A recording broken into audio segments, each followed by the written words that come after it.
Social media platform ആദ്യമായിട്ടാണ് ഇങ്ങനത്തെ ഒരു പരിപാടി നടത്തിയിരിക്കണേന്ന് തോന്നുന്നു. മഹാചണ്ഡാള ബാബ എന്ന് പറഞ്ഞാൽ അദ്ദേഹം താന്ത്രികം കൈകാര്യം ചെയ്യുന്നത് പൂജാ സമ്പ്രദായം, കവളമാർഗത്തിൽ മനുഷ്യ സമൂഹം സംസ്കരിക്കപ്പെടുന്നതിന് മുമ്പ് ഒരു പൂജാ സമ്പ്രദായം ഉണ്ടായിരുന്നു. അവൻ്റെ ഏത് രീതിയിൽ നിൽക്കുന്നു ആ രീതിയിൽ നിന്നുള്ള പൂജകൾ ചെയ്യുന്ന ഒരു സമ്പ്രദായം ഉണ്ട് എന്ന് പറഞ്ഞു കേൾക്കുന്നു. അതിൻ്റെ ഒരു പ്രതിനിധിയും അതിപ്പോഴും കൈകാര്യം ചെയ്യുന്ന ഒരാളാണ് അദ്ദേഹം. ഈ ആത്മീയതയിലേക്ക് വരുമ്പോഴത്തേക്ക് എത്രയോ അനുഭവങ്ങളിലൂടെ അദ്ദേഹം പോയിട്ടുണ്ട്. ഇപ്പൊ ഏതൊരുത്തൻ ചോദിക്കുന്നതിനും മറുപടി പറയാനായിട്ട് ഒരു സാധാരണ വസ്ത്രവും ധരിച്ചിരിക്കുന്ന അദ്ദേഹം ബാക്ക്, അങ്ങനെ ഈ അബാക്ക് ആ ഒരു രീതിയിൽ പുറകിലൂടെ ഇങ്ങനെ വന്ന് ലക്ഷം ലക്ഷം പിന്നാലെ എന്ന് പറയില്ല. വ്യത്യസ്ത മേഖലകളിലുള്ള എത്രയോ അധികം ആൾക്കാരെ കൊണ്ടുവരുന്നു. ഏതൊരു സ്പിരിച്വൽ ഹവേഴ്സ് ഏതായാലും കൊണ്ടുവന്ന് 4 പേരെ ഇന്ററാക്ട് ചെയ്യാനുള്ള സാഹചര്യം അവിടെ ഉണ്ടായി. ശ്രീനിവാസ പൈ സാർ, നമസ്കാരം. നമസ്കാരം സാറ്. കഴിഞ്ഞ സ്പിരിച്വൽ ഹവേഴ്സുമായി ബന്ധപ്പെട്ട് അങ്ങ് അതിഥിയായി വന്നിരുന്നു. അതെ, രണ്ടാമത്തെ സ്പിരിച്വൽ അവർ നടക്കാൻ പോവുകയാണ്. വരുന്ന ജൂൺ 1-നാണ് രണ്ടാമത്തെ സ്പിരിച്വൽ അവർ. 1-ന്റെ അനുഭവങ്ങൾ എങ്ങനെയുണ്ടായിരുന്നു? ഇനി വരാൻ പോകുന്ന 2-നെ പറ്റി എന്തെങ്കിലും പറയാനുണ്ടോ?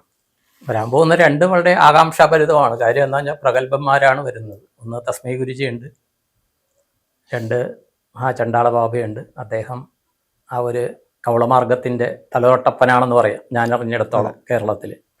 പിന്നെ വരുന്നത് മെഡിറ്റേഷൻ, VMC മെഡിറ്റേഷനിലൂടെ വെജിറ്റേറിയൻ മലയാളം മെഡിറ്റേഷൻ ചാനലാണ്. വെജിറ്റേറിയൻ മെഡിറ്റേഷൻ ചാനൽ എന്നാണെന്ന് തോന്നുന്നു. അതിൻ്റെ ആളായ സീമാജി ഉണ്ട്. അതുകൂടാണ്ട് നമ്മുടെ വാസ്തുവിൻ്റെ ഇപ്പോൾ എണ്ണം പറഞ്ഞതിൽ ഒരാളായ നിശാന്ത് തോപ്പിൽ സാറുമുണ്ട്.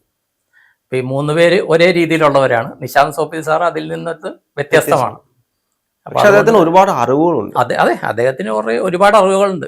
അതാണ് ഞാൻ പറഞ്ഞത്. വാസ്തു തലത്തിൽ എണ്ണം പറഞ്ഞ ഒരാളാണ് എന്ന് പറഞ്ഞാൽ പബ്ലിക്കിന് പെട്ടെന്ന് അപ്രോച്ചബിളുമാണ് അദ്ദേഹം. സാധാരണ വാസ്തുവിൻ്റെ ആൾക്കാരെന്ന് പറഞ്ഞാൽ പരമ്പരാഗതമായിട്ടുള്ളവരെ പെട്ടെന്ന് ഒരു സാധാരണക്കാരുമായിട്ട് ഇൻട്രാക്ട് ചെയ്യാറില്ല എന്ന് പറഞ്ഞാൽ അവർക്ക് സമയം കിട്ടാറില്ല. പക്ഷേ അദ്ദേഹം ആ ബാക്കിൽ വന്നിട്ട് കുറേ സംശയങ്ങൾ ദൂരീകരിക്കാനും വളരെയധികം ഇൻട്രാക്ട് ചെയ്യാനും അദ്ദേഹം സന്മനസ് കാണിച്ചു.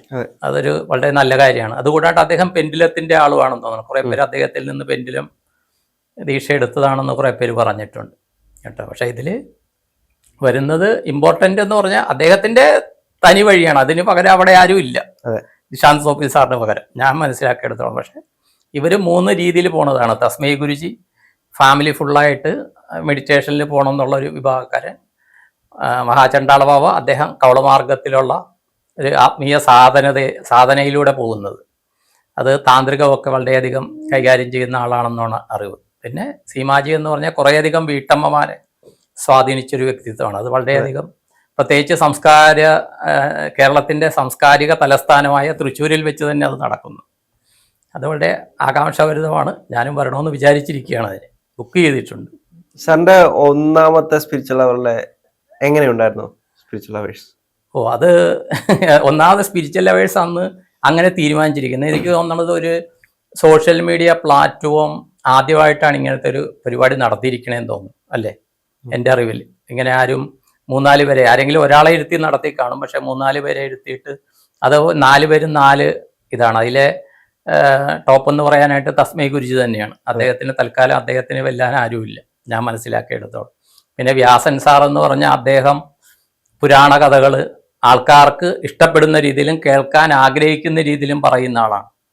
പുരാണ കഥകൾ കുറേ പേര് പറയും. പക്ഷെ വ്യാസൻ സാറ് പറയുന്ന പോലെ വളരെയധികം തേനും ഇരട്ടി മധുരവും തേനും ഒക്കെ ചേർത്ത് വളരെയധികം ആ കാര്യം അദ്ദേഹത്തിന് മുമ്പിൽ തന്നെ ഇരുന്ന് കേൾക്കുമ്പോൾ, അടുത്ത് തന്നെ കേൾക്കുമ്പോൾ അതിൻ്റെ മാധുര്യം വളരെ കൂടുതലാണ്. പിന്നെ ഗംഗാ ചേച്ചി എന്ന് പറഞ്ഞാൽ ഒരു താന്ത്രികം, ബ്ലാക്ക് മാജിക് ഇതിൻ്റെയൊക്കെ ഒരു തലമാണ്. അത് വേറൊരു തലം തന്നെയാണ്. എല്ലാവരും വ്യത്യസ്ത തലത്തിലുള്ള. ഞാനവിടെ എന്തുകൊണ്ടോ ഈ കണ്ണ് കൊള്ളാണ്ടിരിക്കാനിരിക്കുന്ന പോലെ. പക്ഷെ എനിക്കത് വളരെ സന്തോഷകരമായിരുന്നു. കാര്യം ഇവരുടെയൊക്കെ ഒന്ന് എനർജി സെൻസ് ചെയ്യാൻ പറ്റി. സാറിന് അങ്ങനെ വന്നതുകൊണ്ട് സാറിന് തോന്നിയതായിരിക്കാം. പക്ഷേ നിങ്ങൾ 4 പേരും 4 വ്യത്യസ്ത തലങ്ങളിൽ നിൽക്കുന്ന ആയിരിക്കാം. പക്ഷെ നമ്മളിലൂടെ കുറെ കാര്യങ്ങൾ ഇതിലൊന്നും പ്രൊഫഷണൽ അല്ലല്ലോ. ഇപ്പൊ തസ്മൈ ഗുരുജി എന്ന് പറഞ്ഞാൽ അദ്ദേഹത്തിന്റെ രീതിയിൽ അദ്ദേഹം പ്രൊഫഷണലാണ്. കുറേയധികം പേരെ ഗൈഡ് ചെയ്യുന്നുണ്ട് അദ്ദേഹം. കുറേയധികം പേരുടെ ജീവിത രീതി തന്നെ മാറ്റി. ഒരുപാട് ഫോളോവേഴ്സ് ഉണ്ട്, ഒരുപാട് പേര്. അതിൽ എനിക്ക് ഏറ്റവും വലിയ സന്തോഷം, ഇപ്പൊ അബാക് മീഡിയ ഞാൻ കാണാൻ തുടങ്ങിയത് ആദ്യം ആ ഗണപതിനെ കണ്ട പയ്യന്റെ ആ പയ്യൻ അവിടെ വന്നിരുന്നു. അപ്പൊ ഞാൻ രോഹിത് സാറിനോട് ചോദിച്ചിരുന്നു. അപ്പൊ വന്നു എന്ന് പറഞ്ഞാൽ അവരെ ഫാമിലിനെ പരിചയപ്പെടാൻ പറ്റി. കാര്യം ആ പയ്യനെ അബാക് മീഡിയ കൊണ്ടുവന്നു, ഇങ്ങനെ നടന്നു എന്ന് വിശ്വസിക്കുന്ന, കാര്യം ദൈവം ഉണ്ടെന്ന് വിശ്വസിക്കുന്ന കുറേ അധികം ആൾക്കാരുണ്ട്. അനുഭവിച്ചറിയാൻ സാധിച്ചിരിക്കണം വളരെ കുറവ് ആൾക്കാരാണ്. പക്ഷെ അതിൽ ഇങ്ങനെ ഒരു വ്യക്തിനെ അബാക് മീഡിയയിൽ കൊണ്ടുവന്ന് അതിലൂടെ തസ്മൈ ഗുരുജീനെ അറിയാൻ പറ്റി. പിന്നെ ഇത് അറിഞ്ഞു വരുമ്പോഴാണ് തസ്മൈ ഗുരുജിയുടെ കുറെ നാൾ തസ്മൈ ഗുരുജി ഉണ്ടായിരുന്ന ആ ഭാഗത്താണ് ഈ അബാക് മീഡിയ ഉള്ളത്. അതിന്റെ പോസിറ്റീവ് ഈ അബാക് മീഡിയയിൽ വരുമ്പോഴുണ്ട്. അദ്ദേഹം ഉണ്ടായിരുന്നതിന്റെ അത് മാത്രമല്ല, ആ ഒരു വീഡിയോയ്ക്ക് ശേഷമാണ് അബാക് മീഡിയ എന്ന് പറയുന്ന ഒരു ചാനലിലെ എൻറ്റയർലി ഡിഫറെന്റ് ആയിട്ടുള്ള വഴികളിലൂടെ ഇതിലേക്ക് പോയിരിക്കുന്നത്. അത് ഇന്നലെ ഞാൻ ഇങ്ങനെ വന്നപ്പോഴാണ് ഞാൻ വിചാരിച്ചപ്പോൾ, ഈ സാധാരണ പറയാറുണ്ട് ഈ ബാക്ക് ബാക്ക് ബാക്ക് എന്ന് പറയും, അത് താറാവിനെയാണ് പറയുന്നത് അല്ലേ അല്ലേ ബാക്ക് ബാക്ക് എന്ന്. അതുപോലെ ഈ അബാക്ക് എന്ന് പറഞ്ഞിട്ട് ഈ അബാക്ക് ഒരു പ്രത്യേക തലം, കാര്യം ഒന്നിൽ നിലനിൽക്കുന്നില്ല. എന്താണ് സ്പിരിച്വൽ ആണെങ്കിൽ സ്പിരിച്വൽ എന്ന് പറയാൻ പറ്റില്ല, ജ്യോതിഷാണെങ്കിൽ ജ്യോതിഷം എന്ന് പറയാൻ പറ്റില്ല. എല്ലാ മേഖലകളിലൂടെ ഒരു അവിയലിന് എന്തൊക്കെയുണ്ട് എല്ലാം ചേർക്കാന്ന് പറയുന്നില്ലേ, ഒരു സദ്യ പോലെ സദ്യ അതിക്കപ്പുറം വേണമെങ്കിൽ ബിരിയാണി ആക്കാം നമുക്ക് അല്ലെ. ഒരു ദിവസം എത്രയോ വ്യത്യസ്ത തലമുള്ള വീഡിയോസ് ആണ് ഇറക്കുന്നത് ഓരോരുത്തരെയും ആൾക്കാരെ. കാര്യം ഇവര് ഇങ്ങനത്തെ തലത്തിലുണ്ടായിരുന്നു എന്നുള്ളത് പബ്ലിക്കിനെ അറിയിക്കുന്ന രീതിയിൽ അബാക്ക് പുതിയ പുതിയ ആൾക്കാരെ കൊണ്ടുവരുന്നു. ഈ വരുന്ന ആത്മീയതയിലെ പ്രത്യേകതയും അത് തന്നെയാണ്. എല്ലാവർക്കും ഡിഫറെന്റ് ആയിട്ടുള്ള അനുഭവങ്ങൾ, ഡിഫറെന്റ് ആയിട്ടുള്ള തലങ്ങളാണ് ഇവരെല്ലാം കൈകാര്യം ചെയ്യുന്നത്. ഇപ്പൊ അങ്ങ് തന്നെയാണെങ്കിൽ പോലും വളരെ ഡിഫറെന്റ് ആയിട്ടാണ് ആത്മീയതയെ കൈകാര്യം ചെയ്യുന്നത്. അങ്ങനെ ഓരോ വ്യക്തികളും വളരെ വ്യത്യസ്തമായിട്ട് അവരുടേതായിട്ടുള്ള രീതിയിൽ അവർ നിർമ്മിച്ചെടുത്തൊരു ആത്മീയ പാത, അത് എല്ലാം ഒന്നിലേക്ക് തന്നെയാണെങ്കിലും അതെല്ലാം ഡിഫറെന്റ് വേസ് ആണ്. അതെ, തീർച്ചയായിട്ടും. അത് വളരെയധികം ഇൻട്രസ്റ്റ് തോന്നുന്ന ആൾക്കാരാണ് ഈ വരുന്നത്. ഇവരുടെയൊക്കെ ഇത് കേൾക്കാനായിട്ട് വളരെയധികം. അതിൽ പിന്നെ എനിക്ക് പേഴ്സണലി ഇഷ്ടപ്പെട്ടത് മറ്റേ വേണു സാർ വന്നിരുന്നു ഹിപ്നോട്ടിസത്തിന്. അദ്ദേഹം അശോക് നാരായൺ സാറിന്റെ ക്ലാസ് പറയുന്നുണ്ട്. അദ്ദേഹത്തിന്റെ കൂടെ ഞാനും ആ ക്ലാസ്സിൽ ഇരുന്നാണ്. പക്ഷേ ഞാൻ ഹിപ്നോട്ടിസം ഞാൻ പ്രൊഫഷണലി ഞാൻ എന്താണെന്ന് പഠിക്കാൻ പോയതാ, പല കാര്യങ്ങളും എന്താണെന്ന് പഠിക്കാൻ പോയതാ. പക്ഷേ ഈ വേണു സാർ എന്ന് പറഞ്ഞാൽ അതിനകത്ത് അദ്ദേഹത്തിന്റെ പ്രാഗൽഭ്യം ആ ക്ലാസ്സിൽ തന്നെ മനസ്സിലാക്കിയ ആളാണ് ഞാൻ. മനസ്സിലായി. അത് അദ്ദേഹത്തെ കൊണ്ടുവന്നത് വളരെ സന്തോഷമായി, വേണു സാറിനെ കൊണ്ടുവന്നത്. അപ്പൊ വളരെ വ്യത്യസ്തമായ തലത്തിലുള്ള ആൾക്കാരെ ആ ബാക്കിൽ കൊണ്ടുവന്നപ്പോൾ ഞാൻ ഇന്നലെ ഇങ്ങനെ വന്നപ്പോൾ ഈ ഒരു വേർഡ് പറയണം, ബാക്ക് ബാക്ക് എന്ന് പറയുന്ന ഒരു ഇതിൽ എ ബാക്ക്, അങ്ങനെ ഈ അബാക്ക് ആ ഒരു രീതിയിൽ പുറകിലൂടെ ഇങ്ങനെ വന്ന് ലക്ഷം ലക്ഷം പിന്നാലെ എന്ന് പറയില്ല. വ്യത്യസ്ത മേഖലയുള്ള എത്രയോ അധികം ആൾക്കാരെ കൊണ്ടുവരുന്നു. ഏതൊരു മീഡിയ പ്ലാറ്റ്ഫോമിൽ ഇത്രയും വ്യത്യസ്ത തലത്തിലുള്ള ആൾക്കാരെ കാണാൻ ബുദ്ധിമുട്ടാണ്. ഇത് എല്ലാവർക്കും ഹിതകരമാകുന്ന രീതിയിൽ അതിലും കുറേയധികം വ്യൂവേഴ്സ് ഉണ്ട്. അബാക്കിൽ വളരെയധികം വ്യൂവേഴ്സ് ഉണ്ട്. അപ്പോൾ ആൾക്കാരുടെ ജീവിതത്തിൽ മാറ്റങ്ങൾ വരുന്നുണ്ട്. കാര്യം ഓരോരുത്തരും വ്യത്യസ്തതയാണ്, അവർക്ക് സൂട്ടബിൾ ആയിട്ടുള്ള ആത്മീയതയാണ് അന്വേഷിക്കുന്നത്. ആരും 41 ദിവസം നിർമാല്യം തൊഴുത്, അല്ലെങ്കിൽ 41 ദിവസം അമ്പലത്തില് അല്ലെ വ്രതം എടുത്ത് ശബരിമല പോകാനോ പഴനി പോയിട്ട് തൊഴാനൊന്നും ഇന്നത്തെ കാലത്ത് ആൾക്കാർക്ക് സാധിക്കുന്നില്ല. അതിൽ പെട്ടെന്ന് വേണം. അങ്ങനെയാണ് എല്ലാം ഇപ്പോ റെഡി ടു ഈറ്റ് ആണ്. എല്ലാം പൊട്ടിച്ചിടുക, ചൂടുവെള്ളത്തിൽ ഇടുക, കഴിക്കുക. ജീവിതം അങ്ങനെയായി. ഒന്ന് ആയുസിന്റെ ഇത് കുറഞ്ഞു മനുഷ്യന്റെ, മനസ്സിലായി. പെട്ടെന്ന് കാര്യങ്ങളാകണം. അപ്പോഴാണ് ഇത്രയും പ്രഗത്ഭമുള്ളവരും അത് കുറേ അധികം കാര്യങ്ങൾ ഷോർട്ട് കട്ടിലൂടെ കുറെ കാര്യങ്ങൾ ആൾക്കാരെ പറഞ്ഞു കൊടുക്കുന്നുണ്ട്. അല്ല, എനിക്ക് പിന്നീട് തോന്നിയിട്ടുള്ളതെന്ന് വെച്ച് കഴിഞ്ഞാൽ ആളുകൾക്ക് ഇതെല്ലാം പഠിക്കാനുള്ള ഗ്രാഹ്യവും പെട്ടെന്ന് കൂടും. എല്ലാവരും പെട്ടെന്ന് കാര്യങ്ങൾ പഠിച്ചെടുക്കുന്നുണ്ട്. നമ്മളിപ്പോ ഈ റേക്കി എടുത്തു നോക്കിക്കഴിഞ്ഞാലും ഇങ്ങനെയുള്ള ഏത് സാധനാ രീതികൾ എടുത്തു നോക്കിക്കഴിഞ്ഞാലും ഒരുപാട് പേര് പഠിക്കുന്നുണ്ട്. എല്ലാവരും പെട്ടെന്ന് തന്നെ പഠിച്ച് മാറി അവരൊരു ഗുരുക്കന്മാരായിട്ട് മാറിക്കൊണ്ടിരിക്കുന്ന കാലമാണ്. അത് വളരെ വ്യത്യസ്തമാണെന്ന് തോന്നുന്നു. അതെ, റേക്കിലെ കുറെ പേര് വന്നിട്ടുണ്ട്. അതിൽ നമ്മുടെ സ്പിരിച്വൽ ഹവേഴ്സിന് ഗുരുവായ ഗംഗ ചേച്ചിയും ശിഷ്യയായ ദർശനാമാമൻ വന്നിരുന്നു. ദർശനാമാമനെ അന്ന് പരിചയപ്പെട്ടായിരുന്നു. ദർശനാമാമന്റെ വീഡിയോ ഞാൻ ഇതിൽ കണ്ടിട്ടുണ്ട്. അപ്പോൾ വന്ന് പരിചയപ്പെട്ട് വളരെ സന്തോഷം തോന്നി. കുറേയധികം പ്രഗത്ഭന്മാരെ സ്പിരിച്വൽ ഹവേഴ്സ് ഏതായാലും കൊണ്ടുവന്ന് 4 പേരെ ഇന്ററാക്ട് ചെയ്യാനുള്ള സാഹചര്യം അവിടെ ഉണ്ടായി.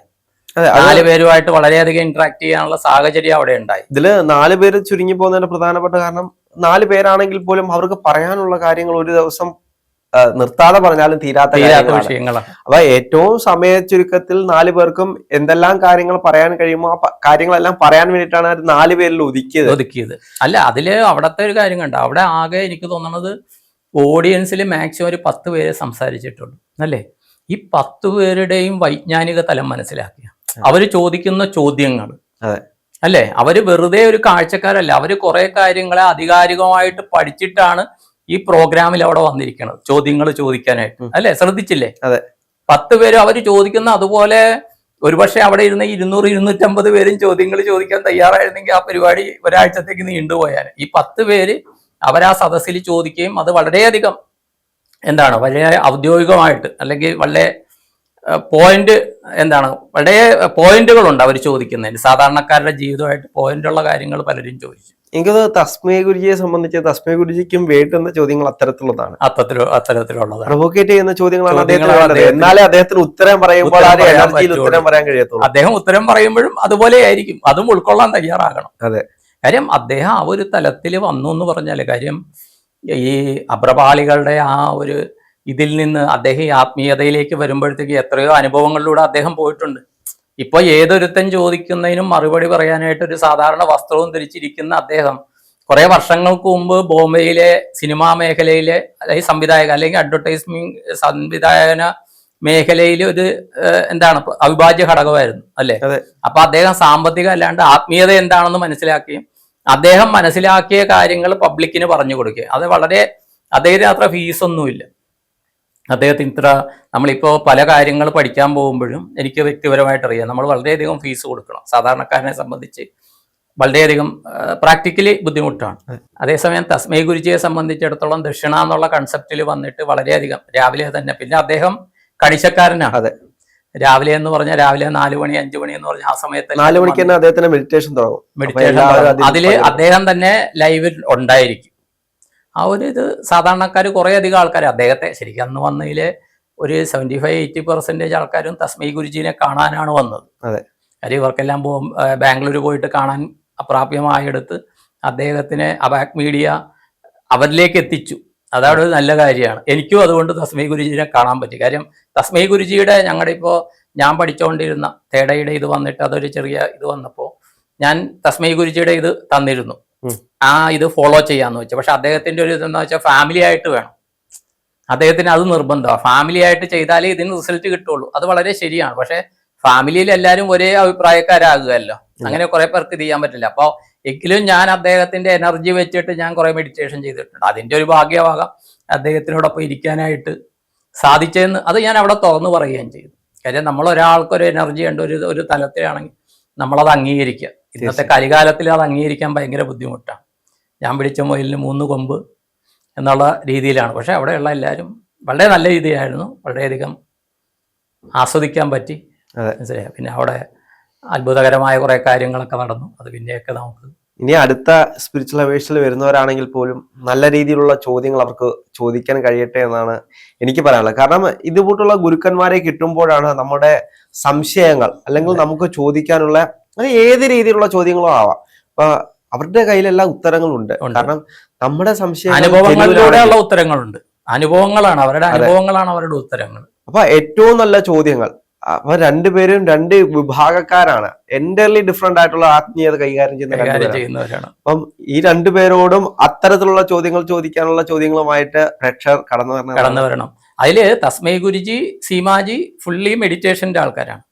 പക്ഷേ ഈ മഹാചണ്ഡാള ബാബ എന്ന് പറഞ്ഞാൽ അദ്ദേഹം താന്ത്രികം കൈകാര്യം ചെയ്യുന്നത് പൂജാ സമ്പ്രദായം കവളമാർഗത്തിൽ എന്ന് പറഞ്ഞാൽ അത് പണ്ട് നമ്മൾ ഈ ഇത്രയും പ്യൂരിഫൈ ആകുന്നതിന് മുമ്പ് സംസ്കരിക്കപ്പെടുന്ന മനുഷ്യ സമൂഹം സംസ്കരിക്കപ്പെടുന്നതിന് മുമ്പ് ഒരു പൂജാ സമ്പ്രദായം ഉണ്ടായിരുന്നു. അവന്റെ ഏത് രീതിയിൽ നിൽക്കുന്നു ആ രീതിയിൽ നിന്നുള്ള പൂജകൾ ചെയ്യുന്ന ഒരു സമ്പ്രദായം ഉണ്ട് എന്ന് പറഞ്ഞു കേൾക്കുന്നു.